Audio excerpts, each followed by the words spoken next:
We need to turn around and wave. Yep, go ahead, turn around and wave. Have you ever had a dream? Martin Luther King Jr. certainly had a dream. This dream was about equality for all.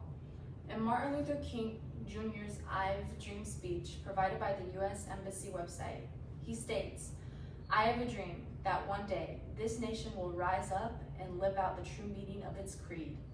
We hold these truths to be self-evident and that all men are created equal."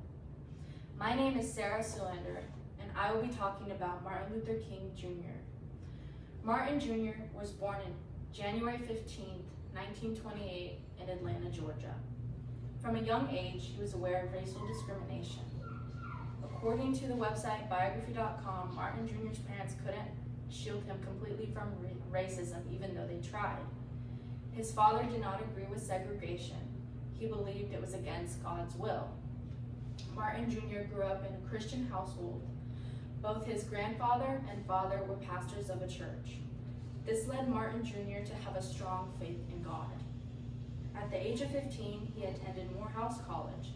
According to the website biography.com, they state, influenced by his experiences with racism, King began planting the seeds for a future as a social activist early in his time at Morehouse.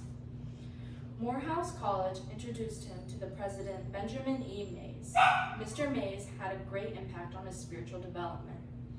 President Mays pointed out Christianity could help Martin Jr. fight for social change. Eventually, Martin Jr. decided to pursue his doctoral degree at Boston University. This is where he met his future wife, Coretta Scott. They married in June of 1953 and had 4 beautiful children: Yolanda, Martin Luther King Jr. III, Dexter Scott, and Bernice. While he worked on his dissertation, he became a pastor of Dexter Avenue Baptist Church in Montgomery, Alabama, and earned his degree, PhD, at 25. In August 28th of 1963 was the day of the most impactful movement in civil rights history, the March on Washington. This is where Martin Luther King Jr. gave his famous I Have a Dream speech. His speech was to represent a dream of all people, of all backgrounds and races to share in Americans' freedoms and democracy. In an article given by Stanford University, they state more than 2,000 people took place in the March on Washington. The march featured speakers such as John Lewis, who was a chairman of the Student Nonviolent Coordinating Committee, and Roy Wilkins, the president of the NAACP. When the time had finally come, Martin Luther King Jr. went to the podium to speak.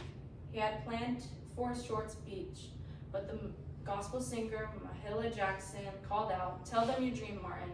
Tell them about the dream." And this is how the notorious speech came to be. Martin Luther King Jr. had a religious upbringing which led him to use his religion to fight for the civil rights movement. During his college years is when he truly started to fight for equality. During this time, he got married, had 4 beautiful children, and graduated with his PhD.